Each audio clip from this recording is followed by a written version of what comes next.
हूँ 2011 में चलती ट्रेन से मुझे बदमाशों ने एक गोल्ड चेन पहनी थी। चलती ट्रेन से मुझे उठा के बाहर फेंक दिया था। लखनऊ से दिल्ली आ रही थी मैं। कंपार्टमेंट में बहुत सारे, जनरल कंपार्टमेंट था, बहुत सारे लोग थे। किसी ने मना नहीं किया। एक प्लेयर का जो स्पिरिट होता है वो अपने आप, जब कोई छीनने की कोशिश करता कुछ भी, वो देता नहीं है। तो मेरे में भी था, मैंने मना किया और उन्होंने मुझे चलती ट्रेन से वो 4-5 थे, उन्होंने बाहर फेंका। दुर्भाग्य ये था कि उसी समय दूसरी ट्रैक से ट्रेन आई और मैं उस ट्रेन में टकराई, फिर नीचे गिरी। दोनों ट्रेनें निकल गईं। कुछ देर बाद मैंने हाथ को ऐसे रख के उठने की कोशिश किया तो देखा कि मेरा पैर कट चुका था। थाई को उठा के देखा, मेरा पैर ऐसे जीन्स में लटका हुआ था, ब्लड फोर्स फुल्ली निकल रहा। दूसरे पैर की हड्डियाँ टूट टूट के बाहर निकल चुकी थी। पूरी रात मैं चिल्लाती रही ट्रैक पे, छोटे छोटे पत्थर होते ऐसे चिल्लाती रही कि कोई बचा ले, कोई नहीं आया बचाने। आपने ट्रेन की ट्रैक पे छोटे छोटे चूहे देखे होंगे, मेरे कटे हुए पैर पे आग के मेरे पैर कुतर रहे थे। मैं ब्रेन कॉन्शियस मेरा पूरा काम कर रहा था मेरे, लेकिन बॉडी में कोई भी मूवमेंट नहीं था। पूरे पल में वही चीज़ें सोच कि कैसे मैं अपने आप को कैसे बचा पाऊँ। लेकिन करीब पूरी रात ऐसे बीता। सुबह गांव वालों ने मुझे बरेली डिस्ट्रिक्ट हॉस्पिटल यूपी में है, वहाँ पे हुआ था ये। सुबह गांव वालों ने मुझे उठाया, डिस्ट्रिक्ट हॉस्पिटल ले जाके रखा। तो फार्मासिस्ट, डॉक्टर, सीएम, जितने लोग थे आपस में बातें कर रहे, अरे हमारे पास तो एनेस्थीसिया नहीं है, ब्लड नहीं है, इसका इलाज शुरू करें तो हम कैसे करें। मुझे भी नहीं दिखाई तो नहीं, लेकिन मेरा सुनाई दे रहा था सब कुछ वहाँ पे। कहाँ से हिम्मत आई मुझ में, मुझे भी नहीं पता। मैंने बोला वहाँ पे कि सर जब मेरा पूरा पैर कटा, तब मैंने इतनी देर रेलवे ट्रैक पे थी, मैं चीज़ को बर्दाश्त किया, तो अभी तो आप मेरे अच्छे के लिए मेरे पैर काटे। शायद आपको यकीन नहीं होगा, या फिर कभी आप लोगों ने ये चीज़ नहीं देखी, कोई डॉक्टर या फार्मासिस्ट अपना ब्लड दे के किसी पेशेंट को बचाया। मेरी इस बात को सुनने के बाद वहाँ के डॉक्टर और फार्मासिस्ट दोनों ने एक यूनिट ब्लड दिया और मेरे पैर को बिना एनेस्थीसिया अलग कर दिया गया। आज भी मैं उस दर्द को महसूस करती हूँ। जब भी मैं जब बोलती हूँ तब मैं वो चीज़ें महसूस करती हूँ। उसके बाद जब बात मीडिया में आई, लोगों को पता चला कि रिमा नेशनल प्लेयर है, KGMC king George medical college Lucknow में एडमिट करा। लखनऊ से फिर sport minister, AIIMS trauma centre Delhi. तब तक सब ठीक ठाक चल रहा था। प्लेयर होने की वजह से अच्छा ट्रीटमेंट मिलना शुरू हुआ। करीब 4 महीने मैं एम्स में रही। एम्स में रहने के बाद जब मैं थोड़ा ठीक हुई, करीब 25 दिन बाद जब ठीक हुई, न्यूज़पेपर में गोल गोल लिख के आ रहे कि अरुणिमा के पास टिकट नहीं था, अरुणिमा ट्रेन से कूद गई। उसका खंडन किया घर वालों ने। फिर बोला कि अरुणिमा सुसाइड करने गई थी। जिस लड़की का शरीर का एक अंग कट चुका, पूरी जिंदगी का पता नहीं कि व्हील चेयर है, बैसाखी, या पता, यहाँ तक कि मेरे स्पाइन में 3 फ्रैक्चर था, मुझे ये भी नहीं पता था कि मैं बेड से उठ भी पाऊंगी कि नहीं।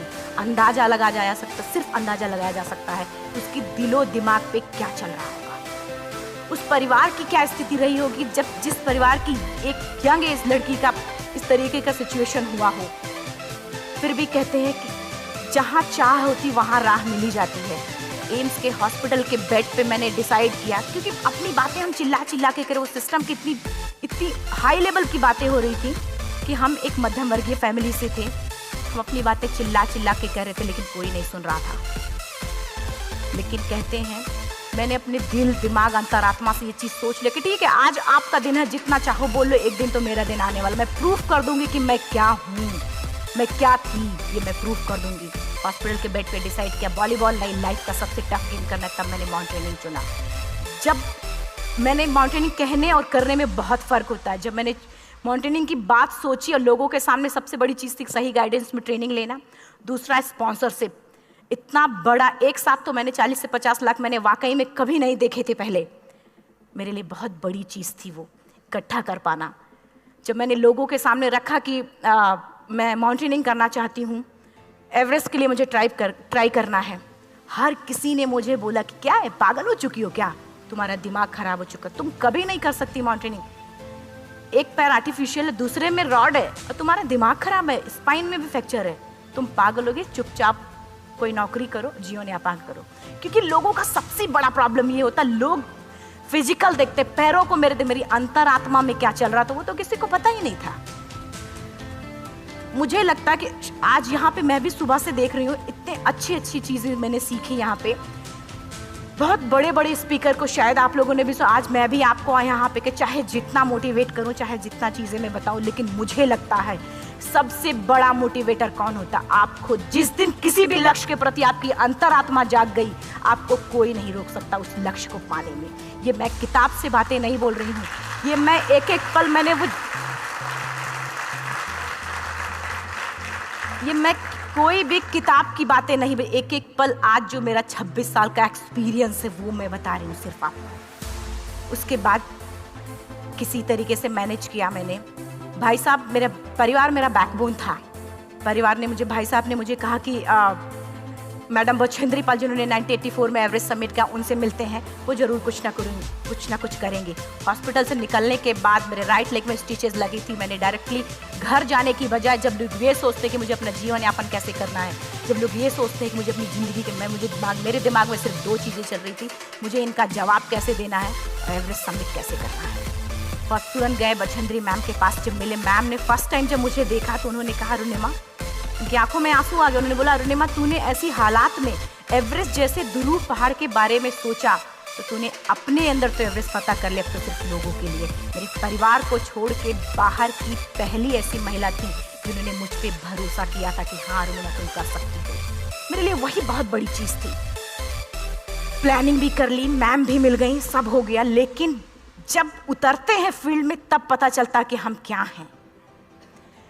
रोड हेड से मैं पहुंच गई। मैडम ने कहा कि ठीक है, तुम्हारे कहने, तुम्हारे सोचने से कुछ नहीं होगा अरुणिमा, प्रूफ करो कि कर सकती हो। मैंने कहा बस एक मौका चाहिए मुझे। वाकई में जब मैं माउंटेन में पहुंची, रोड हेड से बेस कैंप लोगों को 2 मिनट लगता था, मुझे 3-3 घंटे लगते थे, क्योंकि मेरे राइट लेग की हड्डियां भी नहीं जुड़ी थी। लेफ्ट मेरा आर्टिफिशियल लग चुका था, लेकिन स्टंप एकदम रेड, उसका मतलब घाव एकदम नए थे। मैं अगर पैर रखती थी तो मेरे पैर से जोर से अगर दबा देती तो पैर से मेरे ब्लड आने लगता था। सारे लोग नॉर्मल थे वहाँ पे। हर कोई ये बोलता कि एक पीक के लिए जाते थे तो हर कोई मुझे ये बोलता कि अरुणिमा, तुम धीरे धीरे आओ। मेरे दिमाग में हर बार यही बात चलती थी कि क्या है, मैंने एवरेस्ट का प्लान किया, मैं इनके बराबर भी नहीं चल पा रही हूँ। खुद से संकल्प लिया कि कोई बात नहीं, एक दिन ऐसा आएगा कि मैं इनसे पहले जाऊंगी। और आपको शायद यकीन ना हो, आने वाले 8 महीने बाद पूरा का पूरा वेट उठा के बेस कैंप से साथ निकलते और टॉप पे पहले पहुंचते। ऐसे करके देखते थे कि अरे ये लोग तो पीछे। खुशी होती थी। उससे भी ज़्यादा मुझे खुशी तब होना शुरू हुआ जब वो सारे लोग आके मुझसे ये पूछते, मैडम खाते क्या हो, बता दो, पैर नहीं है फिर भी कैसे चलते हो। उसके बाद पूरा मुझे स्पॉन्सरशिप मिला। मैं जब एवरेस्ट के लिए गई, मेरे लिए सबसे बड़ा, एवरेस्ट की जर्नी में मेरे सबसे बड़ा चैलेंज यही था कि दूसरे को समझा पाना। मैं नहीं समझा पाती कि भाई मैं कर सकती हूँ। जब मैं एवरेस्ट के लिए, शेरपा होता, शेरपा को जब ये बात पता चला कि मेरा प्रोस्थेटिक लेग है, आर्टिफिशियल लेग है, दूसरे में रॉड, बोला नहीं ले जा सकता, इसकी वजह से तो मेरी भी जान जाएगी। मैडम ने, हमने सबने कन्विंस किया किसी तरीके से। मन वाकई में जो टीवी में हम और उसमें फोटोज़ में देखते हैं, ब्लू और ग्रीन आइस, हिला देने वाला होता। जितना सुंदर दिखता उतना ही हिला देने वाला होता। जब मैं, हमारे ग्रुप में 6 लोग थे, रॉकी एरिया तक मैं सबसे पहले थी, लेकिन जैसे ही मैं ग्रीन और ब्लू आइस में गई, मेरा आर्टिफिशियल लेग स्लिप कर जाता था। फ्रंट पॉइंटिंग से, जब मैं फ्रंट क्रैम्पोन से फ्रंट पॉइंटिंग मारती थी, लेफ्ट से पेन होता था तब भी करते, लेकिन आर्टिफिशियल जैसे फ्रंट पॉइंटिंग मूव हो जाता, मेरा पैर ही मूव हो जाता था। शेरपा मुझे बोला नहीं हो सकता अरुणिमा, ज़बरदस्ती मत करो। मैंने कहा कुछ नहीं, ये मेरा पैर है, मैं जानती हूँ कैसे चलेगा। फाइनली 1, 2 बार, 3 बार करने, 4 बार, 5 बार होल्ड हो जाता था। आइस थोड़ा टूट के निकलता था तो मैं वहाँ पैर रख के जाती थी। कैंप 3 तक ठीक था, प्रॉपर एक्लिमेटाइज किया अपने आप। कैंप 3 तक जनरली गए। बात जब कैंप 3 के ऊपर की होती है, साउथ कोल समिट, अच्छे माउंटेनियर, अच्छे दिलेर के हौसले धरे के धरे तब रह जाते हैं जब अपनी आंखों के सामने किसी को मरता देखता है, और दिमाग में बात, जब जिसको डिसीजन मेकिंग, और जब दिमाग में बातें जब ये आने लगती हैं कि अरे जिस चीज़ के लिए हम जा रहे हैं उसी चीज़ के लिए आदमी मर रहा है, इसी चीज़ के लोग लिए मर चुके हैं। रात में क्लाइंबिंग, ज़्यादा से ज़्यादा माउंटेनिंग रात में की जाती है क्योंकि वेदर शांत होता है। जब मैं रात में निकली साउथ कोल से, कैंप 4 से, मेरी हेडलाइट जिधर ही हेडलाइट जा रही थी उधर ही डेड बॉडीज मुझे नज़र आ रही थी। मेरे रोंगटे खड़े हो रहे थे, मुझे समझ में नहीं आ रहा था कि मैं करूं तो क्या करूं। इतना ही नहीं, मैं जिस रोप में थी उसी रोप पे जब मैं आगे जा रही हूँ और एक बांग्लादेशी, उनका हाथ हल्का ऐसे हिल रहा, मुंह से आवाज़ आ रही थी, मैं एक्सप्लेन नहीं कर सकती मुझे कितना डर लग रहा था। बार बार ये बार बार मन में आती, इसका ऑक्सीजन खत्म हुआ है, ये मर चुका है लास्ट सिचुएशन में, और हम कुछ नहीं कर पा रहे हैं, क्या करें। उसके बाद मैंने 10 से 15 मिनट सिर्फ मैं वहाँ खड़ी रही। मैंने सिर्फ इतना बोला कि अगर आप सभी में से सभी ने एवरेस्ट सबमिट कर लिया तब तो ठीक है, अगर नहीं सबमिट किया है मैं सबके लिए एवरेस्ट सबमिट करूँगी और जिंदा वापस जाऊँगी। क्योंकि जैसा हम सोचते हैं हमारी बॉडी उसी तरीके से जनरेट करना शुरू करती है। मैंने डेड बॉडी, क्योंकि जा ही नहीं सकते थे किनारे से, उसी रोप में वो एंकर है, डेड बॉडी को लांगी और लांग के जाना शुरू किया। हिलेरी स्टेप साउथ समिट के करीब जब मैं खुद पहुंची, मेरे शेरपा ने एक जोर से झटका मुझे दिया कि अरुणिमा वापस चलो, तुम्हारा ऑक्सीजन खत्म हो रहा है। हिलेरी स्टेप के बाद एवरेस्ट समिट है, थोड़ा चलने के बाद एवरेस्ट समिट है। अगर कोई आपसे ये बोले, आप अपने टारगेट के इतने करीब हो, अगर कोई आपसे ये बोले कि अरुणिमा वापस चलो, कैसा लगता है? मैंने भी यही बोला, सर क्या बोल रहे हो आप, मैं नहीं जाऊंगी वापस। बोला अरुणिमा जिंदगी रही, दोबारा ट्राई करना और एवरेस्ट समिट हो जाएगा दोबारा तुम्हारा। मैंने कहा नहीं, ये आप जिंदगी में गोल्ड चांस बार बार नहीं आते, लाइफ में कभी कभी आता है, ये आपके ऊपर आता, आप उसको पकड़ के रखकर या फिर छोड़ देती हूँ। मैं अपना गोल्ड चांस कभी नहीं, क्योंकि मैं जानती थी मुझे स्पॉन्सरशिप बहुत मुश्किल से मिला, एक बार अगर मैं छोड़ देती दोबारा मुझे कभी नहीं मिलता। मैं बहुत अच्छी तरीके से जानती थी मेरा फाइनली मुझे बछेंद्री मैम ने भी एक बार बात समझाई थी, मेरी माँ ने मुझे एक बार बताया था कि लाइफ में कभी कभी सिचुएशन ऐसी आती है जब सिर्फ आप अकेले होते हो, डिसीजन सिर्फ आपको लेना होता है। जहाँ पे भी होना, खड़े होकर हल्का सा पीछे मुड़कर देखना और ये सोचना कि आप एक एक कदम चल के यहाँ तक पहुँचे हो, सिर्फ अपना एक कदम आगे बढ़ाना, तुम देखना कुछ देर बाद तुम टॉप पे होगी। मेरे दिमाग में उनकी बातें वीडियो की तरह चल रही थी और सिर्फ एवरेस्ट का टॉप चल रहा था। मैंने शेरपा को पहले कन्विंस करने की कोशिश की कि भाई चल, कुछ नहीं होगा भाई चल। फाइनली जब वो नहीं माना, मैंने एक कदम आगे बढ़ाया, डिसीजन लिया कि नहीं जाना ही जाना है। आगे बढ़े, करीब 1 से 1.5 घंटे बाद मैं टॉप पे थी। और इतना ही नहीं, आज भी मैं जितनी बार बोलती हूँ उतनी बार मैं महसूस करती हूँ, मेरे रोंगटे खड़े हो जाते हैं, मेरा दोनों हाथ ऊपर करके जोर जोर चिल्लाने का मन कर रहा, कितनी जोर से चिल्लाऊं कि सबको बता दूं कि आज मैं टॉप ऑफ द वर्ल्ड। उन लोगों को बता दूं जो लोग ये सोचते हैं, लड़की, दूसरे विकलांग, तीसरे मिडिल क्लास में, जो लोग एक बार हार के फिर दोबारा लड़ना नहीं चाहते, जो लोग हारने के बाद सोचते हैं कि हम दोबारा कुछ कर नहीं सकते, उन लोगों को मैं चिल्ला चिल्ला के टॉप से बताना चाहती थी कि नहीं, आप सब कुछ कर सकते हो। सिर्फ एक सोच की विकलांगता, हैंडीकैप आदमी यहाँ से होता है, यहाँ से नहीं। अगर यहाँ से जो आदमी विकलांग है तो नॉर्मल आदमी भी विकलांग है, जो अगर यहाँ से विकलांग है। चिल्ला चिल्ला के मैं बताना चाहती थी। मैंने शेरपा से कहा कि आप एक फोटो खींच लो, क्योंकि सारे लोग फोटो, अपना नेशनल फ्लैग का जो वैल्यू होती है ना, वो जब हम कहीं बाहर होते हैं तो पता चलता है। मुझे भी बहुत खुशी हो रही थी, फ्लैग को हग किया और बोला फोटो खींचो। बोला पागल हो गई है, तेरा ऑक्सीजन कभी भी खत्म हो जाएगा, नीचे चल। नहीं, फोटो खींच लो। फोटो खींचा उसने। वो तो अगली बार इतना तेज गुस्सा हुआ, मैंने उसको बोला कि भाई वीडियो भी बना ले। 8848 की हाइट पे ऑक्सीजन खत्म हो रहा है, आज हम भी हंस रहे हैं आप लोगों के साथ क्योंकि यहाँ पूरा ऑक्सीजन है। और 8848 की हाइट पे जब मुझे शेरपा, कोई भी शेरपा को बोलेगा भाई वीडियो बना, वो तो परेशान हो जाएगा, पागल हो चुकी है, तुम मर जाए, यहाँ मैं जा रहा हूँ नीचे। मैंने कहा नहीं, कुछ नहीं होगा, आप बनाओ वीडियो। किसी तरीके से मैं 4-5 पेयर बैटरी रख के लेके गई कि डिस्पोजल कैमरा, एक अलग कैमरा की, मतलब एक नहीं कार्टून करेगा तो दूसरा करेगा, प्रॉपर प्लानिंग से। शायद आप लोग भी सोचो कि वाकई में लड़की को इतना बड़ा रिस्क लेने की क्या जरूरत थी, कि जिंदगी कभी भी जा सकती थी इसकी। लेकिन मैंने वो रिस्क लिया क्यों? क्योंकि मैं चाहती थी, कहीं ना कहीं से मेरे भी दिमाग में ये बात आ चुका था कि मैं जिंदा वापस ना जाऊं। मैं चाहती थी कि अगर मैं जिंदा ना जाऊं तो ये वीडियो मेरे इंडिया, शेरपा से मैंने यही बात बोली, ये वीडियो अगर मैं जिंदा नहीं जाती, ये वीडियो मेरे इंडिया पहुंचा देना, मेरे यूथ तक चला जाएगा। क्योंकि मैं चाहती थी कि 11 अप्रैल 2011 को मेरा एक्सीडेंट हुआ, 21 मई 2013 10:55 पे मैं टॉप ऑफ द वर्ल्ड पे थी। ऑलमोस्ट 1 से 2 साल के अंदर कैसे यहाँ से मैंने ये चीज़, मैंने कभी भी कामयाब होने के, मेरी वो जिंदगी बन चुकी थी, मेरा जुनून बन चुका था, मेरा पैशन मेरा जिद बन चुका था वो। मेरा सोते उठते बैठते सिर्फ मुझे एवरेस्ट दिखाई दे। और मुझे लगता है किसी को भी अगर अपना लक्ष्य पाना है, यहाँ से अगर वो पागलपन जब तक नहीं आएगा तब तक नहीं होगा। फाइनली उसने वीडियो भी बनाया। आप बोल रहे फटाफट अरुणिमा नीचे भागो। जब मैं टॉप पे थी तो कुछ लोग और भी थे, लेकिन 10:55 पे मैंने एवरेस्ट सबमिटेड। 11 बजे के बाद अगर कोई अटैम्प्ट करने की कोशिश करता है उसको सुसाइड अटैम्प्ट बोलते हैं। जैसे ही मैं नीचे चलना शुरू की, मैंने कहा भाई हाँ चल नीचे चलते हैं। ज़्यादा से ज़्यादा मौतें नीचे आते वक्त होती हैं एवरेस्ट पे। जब मैं नीचे आ रही हूँ, थोड़ा दूर ही मैं नीचे चली थी, मेरा ऑक्सीजन पूरी तरीके से ख़त्म। सिर्फ अंदाज़ा लगा सकता कि जब ऑक्सीजन ख़त्म हुआ क्या परिस्थिति रही होगी। मैं ऐसे नीचे गिर गई और शेरपा मुझे बोल रहा कि अरुणिमा मुझे यकीन नहीं था कि तू एवरेस्ट सबमिट कर पाएगी, लेकिन फिर भी तूने किया। मैं चाहता हूँ कि अरुणिमा जिंदा चल, तू वापस उठ, खड़ी हो। मुझे खड़ा करने की वो कोशिश कर रहा था बार बार, मैं खड़ी नहीं हो पा रही थी। वाकई में दम ही नहीं था।